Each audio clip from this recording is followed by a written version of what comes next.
a state of well-being in which every individual realizes what his or her own potential is, how they can cope with the normal stresses of life, they can work productively and fruitfully, and they're able to contribute to their community in their own small ways.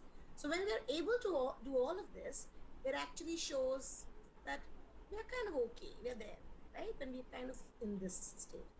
But just like physical health isn't really, you know, in our A game all the time, mental health also goes through its own ups and downs, fluctuations. Uh, just like physical health, you can't be 100% energized, 100% perfect physically every day. Every day is also kind of defined by whether your mental health is doing well on that day or not. And it's all about being a little mindful, just like, somebody would be better at detecting a stomach ache or a headache or a light fever. Similarly, somebody would be better detecting, oh, maybe emotionally, I'm not feeling too up to this very much. But as long as you can cope with the usual little mental health ups and downs, it's not really that much of a problem. But what is more important is that you should know what all can actually mean that maybe your mental health is not at its best in that moment. Yeah. So when it starts feeling a little different, right? When it starts feeling a little not myself or not the way that I am usually. Yeah. Uh, is so it's like so many things. It also means, say, for example, if you're like just on social media for very long, you find yourself constantly scrolling on your phones, you find yourself it's difficult to get up in the morning, you feel irritable, you feel everything, you feel touchy feely all the time. People saying anything just kind of makes you feel either teary eyed or irritable. You find yourself being a little more explosive than usual. You anything that you do is not like perfect. Everything seems to be going wrong. Yeah. You somehow become more disorganized, you can't really cope well. And I think the strongest thing is that there's a doubt, like a looming sense of doubt about everything. Like you correctly said, when something feels off, or like when you can't focus, all of those things are like, is this what's happening? Like you just don't feel like yourself in a nutshell, right? When your craving is happening a bit too often through the day, even when you've like had a good meal or something like that, and then you're just trying to set things right with food. Sometimes that happens, right? We're not going into diagnosis and symptoms. These are just, I would say, pointers, as it's written here. These are just signs. Symptoms is a heavy duty word, right? Symptoms is more technical. Symptoms would be, I'll be coming to later. Like symptoms is, so it's not as if that you can't have all of these things. All these that are mentioned on the screen right now, all these small things, feeling off, wanting to be alone, crying sometimes, losing your focus, not wanting to, engage with anything, continuously doubting yourself, all of those things can also be a part of daily life, right? They needn't always be seen as something which is very, very, I would say, significantly wrong or negative. But I think what is important is to not deny the negative emotions, is to accept the fact that if someone is, if you're feeling not okay at a particular point, it's all right to stay with it, like someone said very clearly. It's okay to kind of be with it. However, I have to put a disclaimer here, which is if that negative emotion, whatever that might be, that negative emotion, that negative behavior is hindering the normal, day to day life, which is like it's difficult for you to carry on your daily activities, which would involve maybe going to class, going to work, spending time with your family, having fun. If all of that becomes problematic, that is the red flag to look at. So that is what, because mental illnesses, they are real. It's not a figment of your imagination that you're feeling so low, which is kind of affecting your life in various ways. Said the marker is usually how smoothly your day is going, whether you are able to meet your responsibilities or not, whether you are able to show up for things or not, whether you are being able to, how much do you have to really drag yourself, you know. Some days you might be we all of us drag ourselves, but if that is happening very regularly, if you want me to put a number to it, say more than 3 times a week, though that's not again a number, because say for someone, if 2 days are so bad that they can't even get up from bed, even that would be a red flag.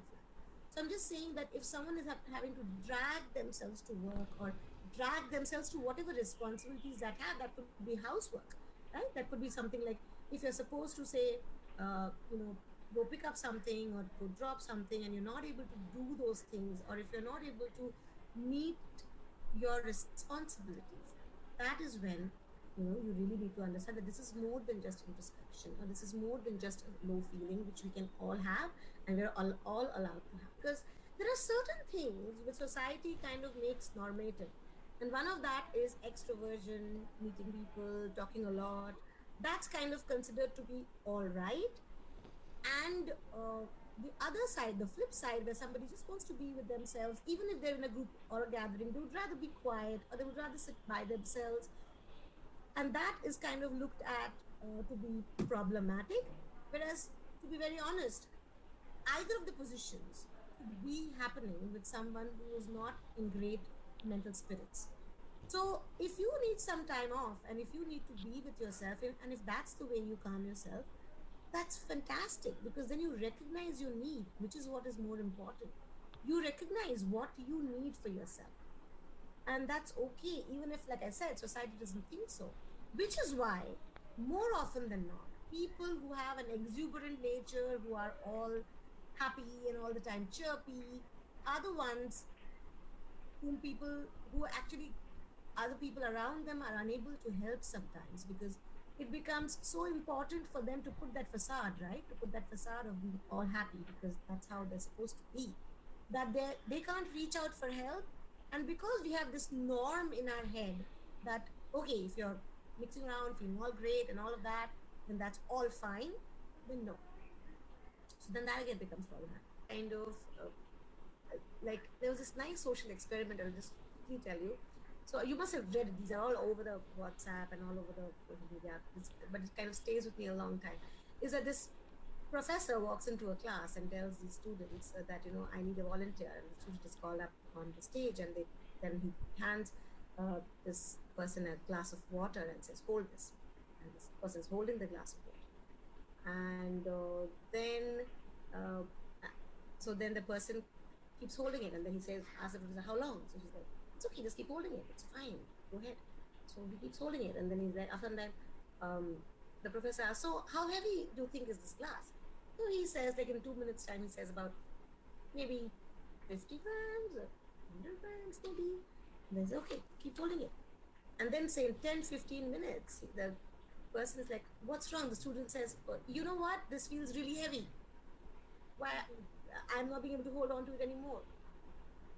And that's the whole point. And then the professor, of course, lets him put it down and says, that's the time to put it down. Right? Put your glass down. So if you're holding on to something and holding yourself up for very, very long, and if that is getting exhausting and it's getting heavy, maybe that's the time that you need to take. In our weak moments, we need someone who will be there for us, who would be non judgmental, and who would be able to kind of hold us through the whole thing, right? And while we could have friends with whom we could be completely ourselves, maybe not 100%, say 70%, but in a moment when you're feeling low, you need to be, uh, while, you know, these people can help, all these people, peers, families, teachers, and of course professionals, all of these people can help, but in that moment of crisis, you need to be honest with yourself. You need to be there for yourself, because whoever that you choose to share it with, peers or family or teachers or even professional, you need to first be able to understand and recognize and accept that you need some help, and it's absolutely okay. You It's not something that you're weak or that you're inadequate if you're asking for help. It actually means that you're wise enough to understand that, oh, you know what, I cannot deal with this myself. So it's you I cannot deal with this myself. So it's actually it's a continuum, to be very honest. It's like you can begin with being with yourself, and you can begin with knowing yourself, and you can begin with doing things that soothe, you know, like listening to music, looking out of the window, or painting, dancing, singing, anything, having a good cup of tea or coffee, or like, calling up somebody. All of these things, any of these things could be, and there could be many more. Believe me, it's not exhaustive, because it could be somebody might just like scribbling or doodling or whatever. There could be so many other things, right? So anything that soothes you is good for a certain extent of a crisis. Maybe the next extent would be to say that, to tell somebody, to tell a confidant, which could be a peer, a family, a teacher, or anybody who you're with, that I'm not feeling too great and it's been going on for a long time. To be able to say that to someone might be the next step. And finally, when and then if that person, and if by just talking to that person or just being with those people, you feel that, oh, now it's okay, now it's better for some time, and then it again recurs, and then it's again becoming difficult, then it's important that we seek